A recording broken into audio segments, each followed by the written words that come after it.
Grade, written and directed by Bo Burnham, is an A24 drama film that takes place in New York and follows 8th grader Kayla Day. Kayla is a shy kid who finds herself experiencing the extremely relatable difficulties of struggling to fit in. She struggles to make friends, she's often uncomfortable in social situations, and she's self-conscious and unsure of herself. She often records videos of herself talking about her experiences as she attempts to navigate and survive the treacherous waters that are 8th grade. As time passes, Kayla hopes to learn something along the way, and to share insights with others who may be going through something similar. Alright, so 8th Grade is a movie that I've been trying to see for a while now. Considering I live in a somewhat rural area in Maryland, we don't always get access to a lot of the smaller releases like this one. A24 especially has a track record of not really bringing their movies here when they've actually been released. Sometimes they don't even hit a theater at all anywhere close to me, so I'm kind of stuck at that point. 8th Grade, regardless, is one I was looking forward to because of A24's track record. I've liked a lot of their films thus far, especially their drama films, and also the fact that Bo Burnham, one of my favorite stand-up comedians, wrote and directed this film. It just seemed like an interesting fit, and I really felt like I had to see how it played out. I finally had the opportunity to watch the film on digital HD last night, and I'm happy to report that it definitely delivers. I think this is going to be in the conversation for Best Film of the Year. I don't think it will ultimately be considered the best film of the year or the best film of 2018, but I think it will end up being in probably most people's top 5 or 10. I say that because 8th Grade has a lot going for it. Probably its biggest strength, though, is its realism. Bo Burnham clearly made a very concerted effort to depict what it feels like to go through 8th grade in the most realistic way possible. The students all look like real 8th graders and not Hollywood actors. The conversations are written and performed in an extremely genuine fashion, and the situations that the main character Kayla finds herself in will prove very relatable to basically everyone, I believe. There's a lot of moments in this movie where you're gonna look back fondly at your time as an 8th grader, or you're gonna cringe because you just don't want to relive those horribly awkward moments that took place during your middle school days. This is definitely one of the more realistic coming-of-age films I've ever seen. Its depiction of what 8th grade is actually like is pretty damn spot on. A big reason that realism works as well as it does is because of Elsie Fisher's work as Kayla. Elsie Fisher really does a great job bringing a very normal character to life in a believable way.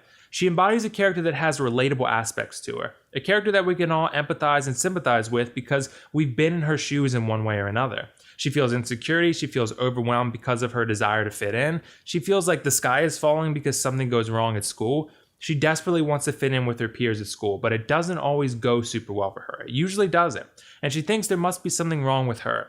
Even if you were in with the popular kids at school during your middle school days, I'm sure there were moments where you felt those exact same feelings. Like I said, some won't want to relive those moments because they may bring back poor memories. For me, I don't mind because it's interesting to see how your perspective has changed and how much you've grown since then. We can all see a piece of ourselves in Kayla, and that's a big part of the draw here. There's really only 2 major characters here, and the other one is Kayla's father, played by Josh Hamilton. I enjoyed his performance a lot too because I like the personality that he brought to the role. He's a father that will do anything for his daughter, and he's there to support her even when she doesn't want his support because she's going through that phase and that time in her life.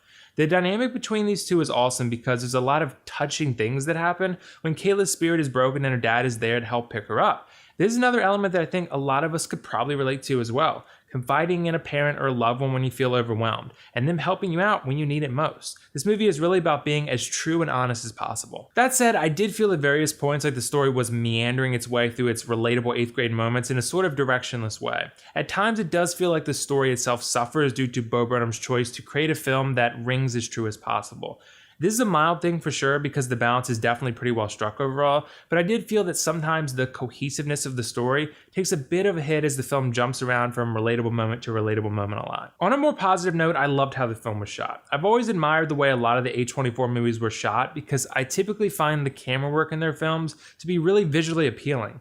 8th grade follows suit by delivering a visual experience that feels genuine, but also uplifting in an odd way at the same time. There's a way that the shots are posed that sort of illustrate the tumultuous time that 8th grade is, but also how important it is for your development.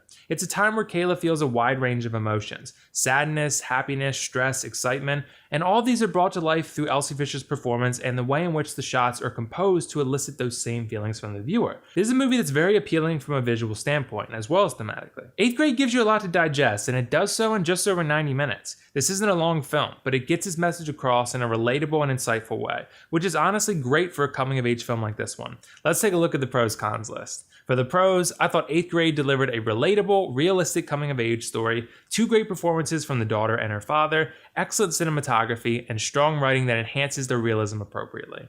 As for the cons, sometimes I felt the story jumped around from plot point to plot point a little too much. It's a minor complaint though. Overall, I'm going to give 8th Grade a 9.5 out of 10, and definitely recommend you check it out if you enjoy coming of age films. It's definitely one of the best ones I've seen in recent years. So did you guys see 8th Grade yet? What did you think of it? And if not, let me know why not. And also let me know how your 8th grade year went. Do you want to forget those times because they were super cringy, or do you remember them fondly? They were more than likely cringy because that's kind of how it was for me, and I think that's kind of the general, opinion for 8th grade for most of us. But hey, if you have a different opinion, let me know in the comments. Either way, this is WillFoxification signing off. See you in the next video.